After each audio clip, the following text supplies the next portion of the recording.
میں سوچ رہا ہوں کہ شام کے وقت برگر کا ایک سٹال لگا لوں، کچھ اضافی آمدنی بھی ہو جائے گی۔ 24 سالہ ناصر نے اپنی ماں کے سامنے تجویز پیش کی۔ ایک گھر میں ایک ماں، ایک اس کا بیٹا اور ایک اس کی بیٹی رہتے تھے۔ بیٹا جگہ کا جائزہ لے لے اچھی طرح، ماں نے تجربے کی بات کی۔ ناصر نے اتوار کا دن جائزہ لینے میں گزارا۔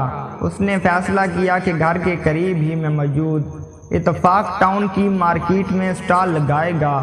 ایک سموسے والے سے بات کر لی اور 2000 ماہانہ کرائے پر بات طے پا گئی۔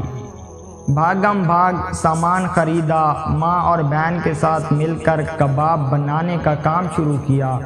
پہلے دن 12 کباب بنائے، قیمت مارکیٹ سے 10 روپے کم رکھی۔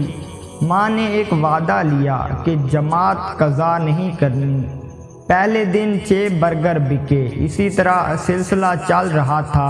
جماعت سے 10 منٹ پہلے ناصر توا لپیٹ دیتا، انڈے، کباب اور برگر سموسے والے کے پاس اندر رکھ دیتا اور جماعت کے لیے چلا جاتا۔ ارد گرد کے دکاندار حیرانی سے دیکھتے کہ ایسے کاروبار کیسے چلے گا۔ گاہک کو روانہ کر دیا جائے یا انتظار کروایا جائے تو کون یہاں بھٹکے گا۔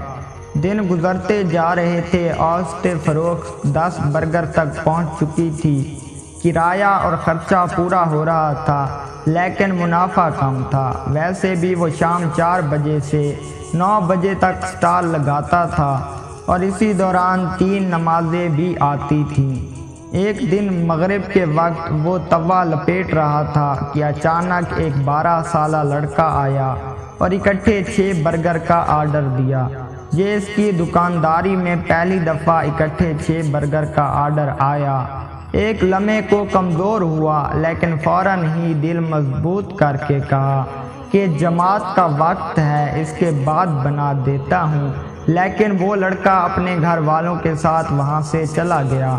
تھوڑا سا دل میلا ہوا لیکن وہ سر چٹکتے ہوئے جماعت کے لیے روانہ ہو گیا۔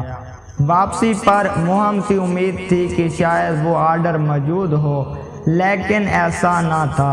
سموسے والا بھی اسے سمجھا رہا تھا کہ اس طرح کیسے دکانداری چلے گی۔ وہ خاموش اس کی باتیں سنتا رہا۔ اتنے میں گاہک آنا شروع ہوئے۔ شام 7 بجے تک 8 برگر فروخت ہو چکے تھے اور 7 ہی برگر ختم ہو گئے تھے۔ اس نے فون کیا تو برگر بنانے والے نے آدھے گھنٹے کے لگ بھگ پہنچنے کا کہا۔ وہ اندر دکان میں جا کر کھڑا ہو گیا۔ اتنے میں باہر گاڑی رکی اور وہیں 12 سالہ بچہ نمودار ہوا۔ اس کو دیکھ کر ہلکی سی خوشی ہوئی لیکن وہ خوشی برگر ختم ہونے کی وجہ سے تحلیل ہو گئی۔ اس دفعہ لڑکے نے 6 کی بجائے 10 برگر کا آرڈر دیا تھا۔ اس نے آدھے گھنٹے کا بتایا۔ بچہ واپس جانے ہی لگا تھا کہ اچانک برگر والا سوزوکی کیری ڈبہ دکان کے سامنے رک گیا۔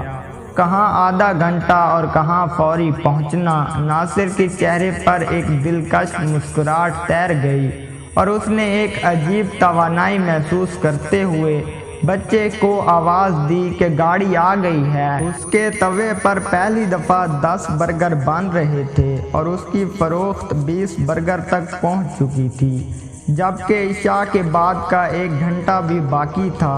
ارد گرد کے دکاندار اسے آتے جاتے کہہ رہے تھے، واہ جی واہ، آج تو رونق لگی ہوئی ہے، آج تو قسمت چمکی ہوئی ہے۔ اور وہ خوشی خوشی برگر بنا رہا تھا۔ ادھر برگر تیار، ادھر عشاء کی جماعت کا وقت قریب آ گیا اور ناصر توا لپیٹنے کے بعد ایک عجیب سکون اور طمانت سے مسجد جانے کے لیے روانہ ہو گیا۔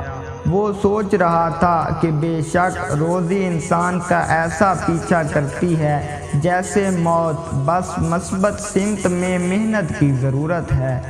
ساتھ ہی اسے ماں کی کہی ہوئی بات یاد آ گئی، بیٹا سونے کا بھی فائدہ ہو رہا ہو لیکن اللہ کا حکم آ جائے تو وہ فائدہ چھوڑ دو۔ آج اس کا سٹال معیار اور ذائقے کی وجہ سے مشہور ہو چکا ہے۔ اور ایک ملازم بھی ہے۔ گاہک اس کی جماعت کی عادت سے بخوبی واقف ہیں، اس لیے اسے حساب سے برگر سٹال پر آتے ہیں اور حیا علی الصلاح، حیا علی الفلاح کی صدا پر ناصر کے ہاتھ خود ہی سامان سمیٹنا شروع ہو جاتے ہیں۔